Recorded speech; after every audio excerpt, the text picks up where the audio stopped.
Hey guys, Paul Gerard here, out at M1 Concourse in Detroit, Michigan, getting to drive a whole bunch of Alfa Romeos, and here is the Stelvio Quadrifoglio 2024. Always been one of the more fun SUVs as far as performance goes, and to that point we're testing it out on the racetrack that's right next to us. And it uses that same 505 horsepower, 2.9 liter twin turbo V6 engine that you'll see in the Giulia Quadrifoglio. Also the same basic chassis, but the big additions, of course, is now we're going all-wheel drive. We're getting heavier because it's an SUV and higher up too. So let's see how this thing performs out on the track.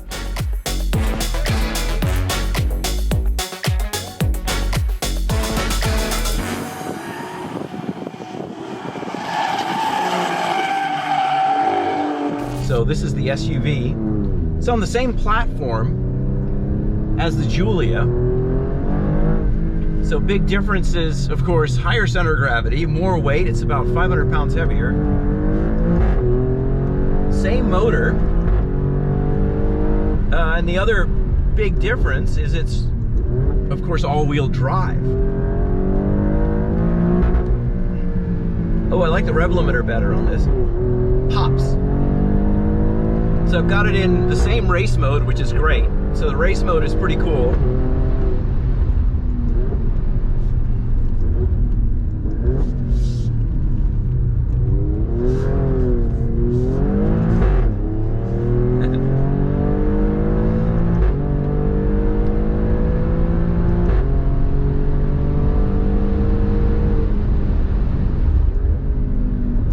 Yeah, for an SUV, this thing feels pretty darn good around the track.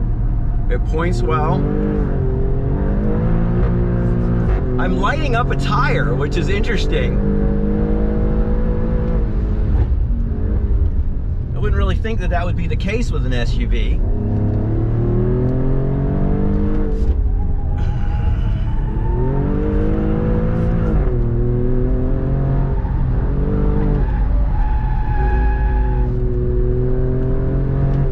Still does have some stability control active.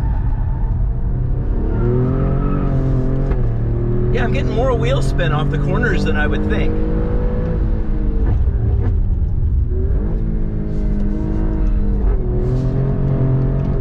Body control is pretty good, again, SUV wise.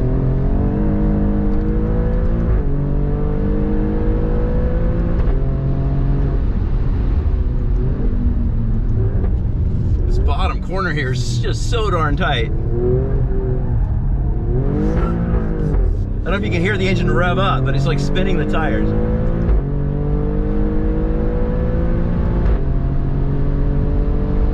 I don't know if it's lifting a tire.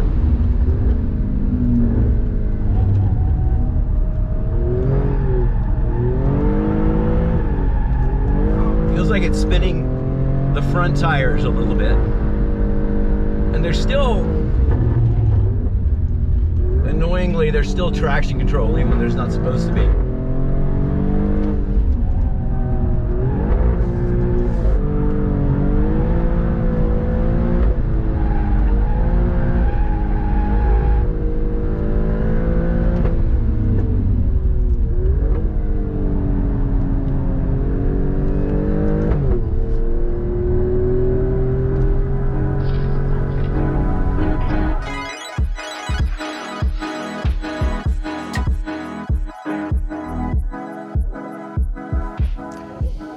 And under the hood of the Quadrifoglio, we've got the same engine actually in both Quadrifoglios. As I mentioned, it's a 505 horsepower, 2.9 liter twin turbo V6 engine. Pretty much the whole engine you can see is behind the front axle center line. That's what gives these such good weight distribution and really distinguishes them from most of the SUVs on the market. And all of that really helps the dynamics of the car. This, of course, is mated to an automatic transmission that also is bolted to an all-wheel drive system, since we're talking SUVs here. So with that, we've got quite a different handling dynamic over the Giulia, but again, for an SUV, it's still quite a dynamic vehicle. I remember testing this thing in Top Gear back in the day, or actually Grand Tour, against the Macan Turbo by Porsche, and this thing was every bit the equal of the Macan, which is thought of as probably one of the best handling of the smaller SUVs that are out there.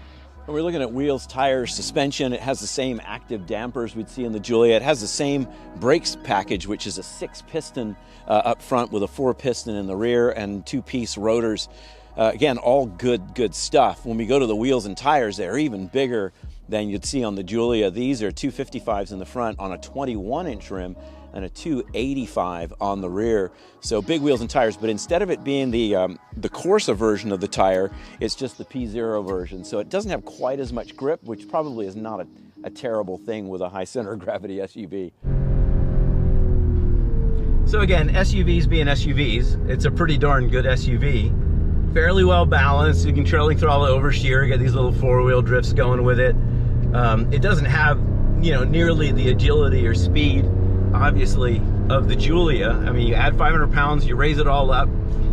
You add all-wheel drive, which of course is great if you need winter driving conditions or what have you. But as far as SUVs go, again, big caveat there. It's pretty good at it. And I'd say that about the Alfa cars generally. They have a lot of character, so they make fun noises. The engine's impressive. Everything else works really well. I haven't seen a check engine light all day. That's really good. They've been doing really well with like JD Power stuff, and have really upped their quality, which has always been. Actually, I can see my tire marks here coming out of the corner, so definitely it's spinning those tires.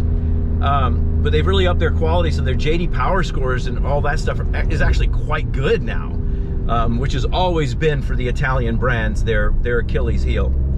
So a lot of good things happening at Alfa, and definitely a car brand that's not really on the radar for a lot of people, and frankly it should be. They make a good, fun to drive, passionate vehicle, and what else could you ever want in a vehicle, right? Something that you step out of your driveway every day and you get to admire it, or you're walking away from it and you always have to look back. That's the kind of thing you want with a car that you own. And I think these cars fit that bill pretty darn well.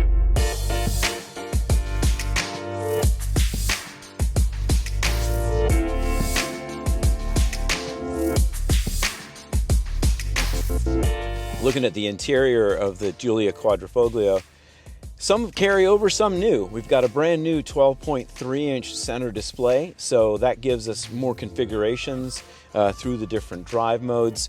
You can just kind of dial through all this stuff and you get different things that you get out of the car, where it's stiffening up the suspension, and also here putting it in race mode, which turns off traction and stability control. And then you get all of the different displays there with the G meter and all the usual stuff. So that's kind of nice when you get this 12.3-inch, this new display for 2024.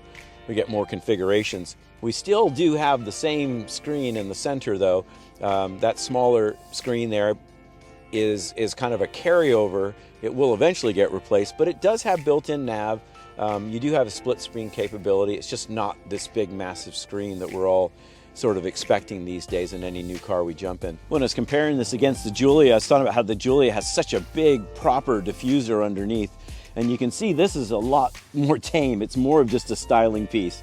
It doesn't ramp up. It's not a flat floor leading up to it, so completely different. Of course, this vehicle's high off the ground, so it wouldn't even work anyway, but it makes the point of the Giulia really having a very, very nice diffuser. Then when we look underneath this car, or go into the trunk, it's actually got a lot of storage room. You've got a subwoofer hiding in the back here, but also you've got a lot of split options on the seat, not the normal 60-40, but you actually have 3 different configurations you can run with the seats.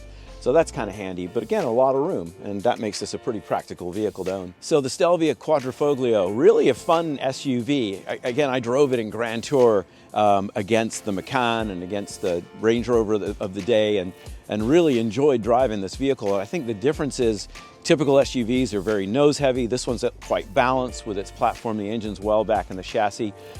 Since you can't get all-wheel drive with a Giulia, if you want it all-wheel drive because you live near where we live in Colorado, for instance, you've got to go with the SUV. And again, as far as SUVs goes, it's pretty fun to drive. Really powerful. That engine's fun. It revs really quick, makes tons of power. 443 pounds of torque is quite a bit of torque. It does weigh, a few hundred pounds more than the sedan, but all these things should be expected. This is all normal for sport utility vehicles versus, lower, lighter sedans. So all in all, really fun to drive. It ends up being about $94,000. 88 is the starting price, and then we've got some optional wheels and a few other options on these cars. So by the time you spec them out, they're within a few $1,000s of each other, and they're getting up there. But again, compared to all the vehicles they compare against, they're right in the ballpark as far as pricing goes. So yeah, if you're looking for a fun Italian vehicle with some flair versus the regular cookie cutter vehicles that are out there, I think Alfa's got some great products to go out and enjoy driving.